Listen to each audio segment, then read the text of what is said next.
Saudara, tim kuasa hukum memastikan berkas pra-peradilan Peggy Setiawan sudah siap dengan segala bukti-bukti kuat. Amunisi kuasa hukum Peggy Setiawan di sidang pra-peradilan kasus Vina kian bertambah, berupa jejak digital antara Peggy dan temannya Dede Kurniawan yang menegaskan Peggy tak berada di Cirebon saat peristiwa pembunuhan terjadi.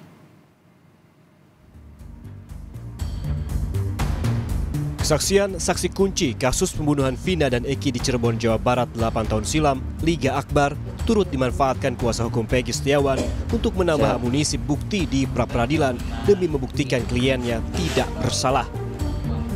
Menurut kuasa hukum Peggy, berkas tersebut sudah didaftarkan ke pengadilan pada Selasa 11 Juni 2024. Pihak Peggy juga mendaftarkan sebanyak 22 kuasa hukum sebagai pemohon yang akan terlibat dalam persidangan pra-peradilan berlangsung. Ketua Kuasa Hukum Peggy Setiawan, Sugianti Riani, menegaskan penyidik Polda Jawa Barat telah error in personal alias salah tangkap dengan menersangkakan Peggy Setiawan sebagai pelaku pembunuhan Vina dan Eki.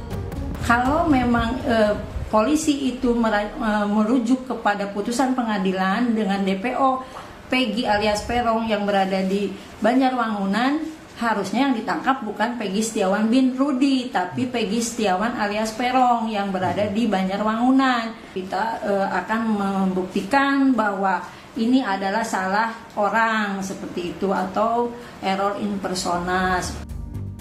Amunisi kuasa hukum Peggy Setiawan di sidang pra-peradilan kasus Vina kian bertambah.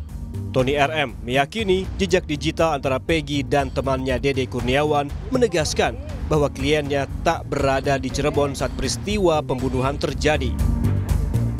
Tony RM bilang ada bukti fakta percakapan di kolom chat yang menyatakan Peggy membatalkan pulang ke Cirebon, sehingga saat peristiwa pembunuhan terjadi, Peggy masih berada di Bandung.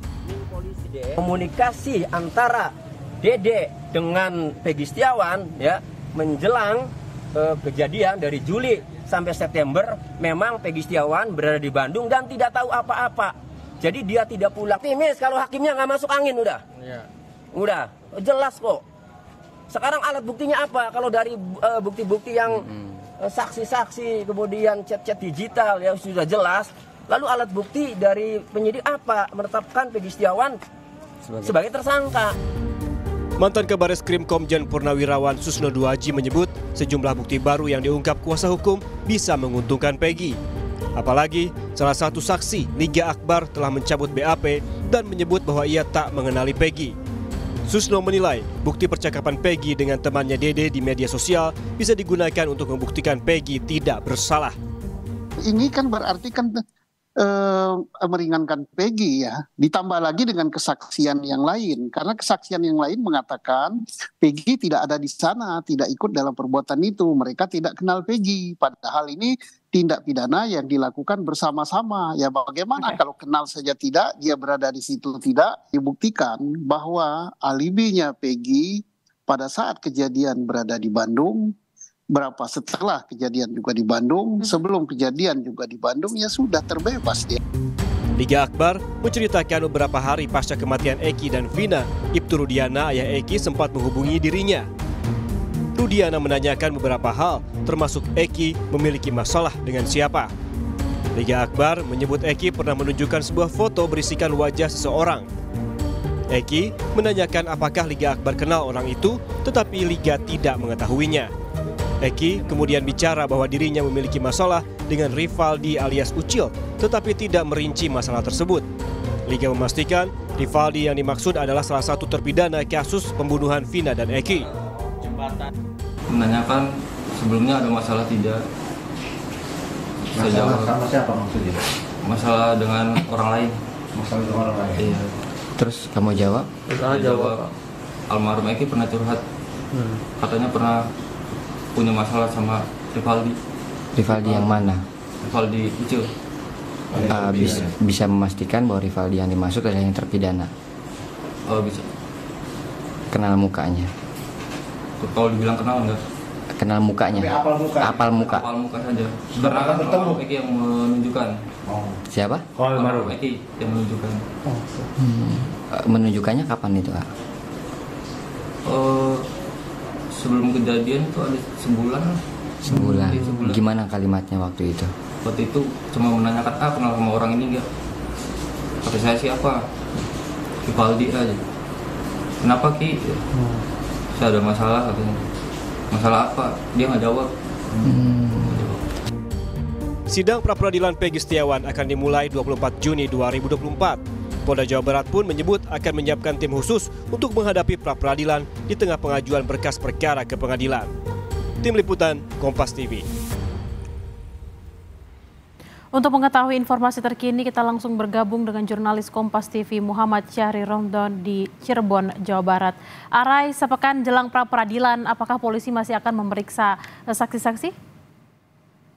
Baik Bella dan juga saudara, selamat siang. Informasi akan adanya saksi tambahan yang akan diperiksa oleh Polda Jawa Barat, baik di Polda Jawa Barat ataupun di Polres Cirebon Kota belum kami terima. Apakah memang ada saksi-saksi tambahan lagi yang akan diperiksa ataukah memang sudah cukup, artinya sudah tidak ada lagi orang yang berkaitan dengan kasus ini, baik dari saksi Peggy ataupun saksi lainnya, yang termasuk juga terakhir adalah saksi yang merupakan teman dekat Peggy di akun media sosial Facebook milik Peggy Setiawan. Namun berdasarkan kuasa hukum, baik dari kuasa hukum Dede Kurniawan ataupun kuasa hukum Nurul Iman yang kemarin mendatangi Polres Cirebon Kota, informasinya masih ada 1 atau 2 orang lagi yang waktu pada saat proses pertanyaan penyidikan di dalam ruang pemeriksaan ada 1 atau 2 orang yang masih ditanyakan terkait orang tersebut. Namun apakah orang tersebut akan diperiksa lagi oleh para penyidik ataupun tidak, kuasa hukum masih belum meyakini dan belum mendapatkan informasi lebih lanjut. Kesimpulan terakhir yang dilakukan Polda Jawa Barat di Polres Cirebon Kota terhadap 2 orang penyidik, 2 orang saksi, maksud kami 2 orang saksi teman Peggy, menyampaikan bahwa para penyidik berusaha untuk mencari korelasi antara percakapan Peggy Setiawan di tahun 2015 dengan 2016, apakah ada hubungannya dengan peristiwa pada ditemukannya jasad Vina dan Eki di Jembatan Talun. Namun 2 orang kuasa hukum dari Dede Kurniawan dengan kuasa hukum atas nama Tony RM dan juga kuasa hukum Eko Febriansah untuk klien atau saksi Peggy bernama Nurul Iman memastikan bahwa apa yang ditanyakan penyidik di ruang penyidik itu tidak ada korelasinya sama sekali dengan perkara pada penemuan Vina dan juga Eki pada 27 Agustus kemarin. Sehingga akhirnya mereka menarik kesimpulan tidak ada korelasi dan menjadi bukti kuat bahwa Peggy Setiawan tidak berada di Cirebon melainkan berada di Bandung. Ini juga dipertegas dengan adanya chat percakapan antara Peggy Setiawan dengan Dede Kurniawan yang berjarak atau rentang sekitar Juni hingga September 2016 pada saat itu. Tak hanya itu, Bella, persiapan dari kuasa hukum yang baru hari ini kami hubungi memastikan bahwa ada beberapa saksi-saksi lainnya yang juga akan dihadirkan dalam pra-peradilan. Salah satunya adalah Liga Akbar, di mana Liga Akbar menyanggupi secara pribadi maupun dipertegas dengan kuasa hukumnya Bana bahwa Liga Akbar akan dihadirkan dalam pra-peradilan nanti. Apakah perkembangan berikutnya dan koordinasi antara kuasa hukum dari Liga Akbar dan juga Peggy masih terus terjalin. Selain itu ada bukti-bukti tambahan utamanya terkait jejak digital Facebook milik Peggy Setiawan yang memang sejak kemarin sudah dipersiapkan secara matang oleh kuasa hukum untuk menghadapi tim Biro Hukum atau tim bagian hukum yang disiapkan oleh Polda Jawa Barat untuk menghadapi persidangan nanti pra-peradilan nanti di tanggal 24 Juni 2024.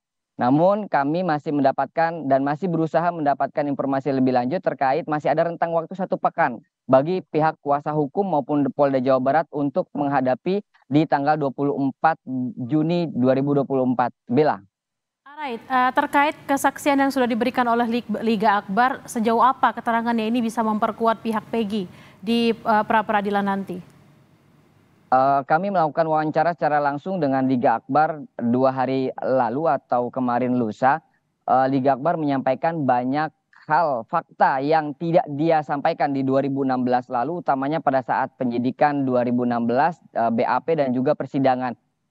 Liga Akbar mengakui bahwa pada saat itu dia di hadapan penyidik sudah lebih awal menyampaikan bahwa dia tidak tahu menahu soal ini. Namun sebelum memberikan kesaksian itu dia sudah lebih dahulu dihubungi oleh Rudiana, bahkan secara jelas dia menyampaikan pertama ditelepon oleh Rudiana, kemudian diajak keluar dalam satu mobil. Rudiana yang membawa mobil tersebut dan Liga Akbar pada sampingnya, berdua ngobrol diputar-putar di atas mobil dan akhirnya setelah itu dipulangkan kembali ke rumahnya. Dalam percakapan itu menurut Liga Akbar, Rudiana meminta dua hal. Pertama adalah memastikan pakaian apa yang dipakai oleh Eki pada saat ditemukan, pada saat bertemu terakhir dengan Liga Akbar.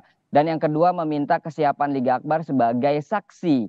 Dan yang kedua adalah pada saat pemeriksaan di ruang BAP, Liga Akbar juga sudah berulang kali menyampaikan kepada penyidik dan juga kepada Rudiana bahwa dia tidak mengetahui apa yang terjadi pada saat itu. Namun dibacakan oleh penyidik bahwa seakan-akan Liga Akbar mengetahui, bahkan dikejar oleh geng motor, dilempar batu hingga akhirnya dia bersembunyi. Itu semua diakui oleh Liga Akbar tidak mengetahui. Namun dengan desakan dan juga akhirnya mengaku bahwa dia terpaksa menandatangani. Begitupun dalam ruang persidangan. Liga Akbar juga terus akhirnya berusaha menyampaikan sesuai dengan BAP karena dia tidak tahu apa yang terjadi, apakah dia dapat mencabutnya, dan juga sebelum persidangan juga sempat dihubungi oleh Rudiana dan seterusnya. Keterangan itu dicabut kembali dan diberikan keterangan baru kepada penyidik Polda Jawa Barat beberapa hari lalu pada saat dia dipanggil oleh Polda Jawa Barat terkait kesaksiannya di 2016 lalu.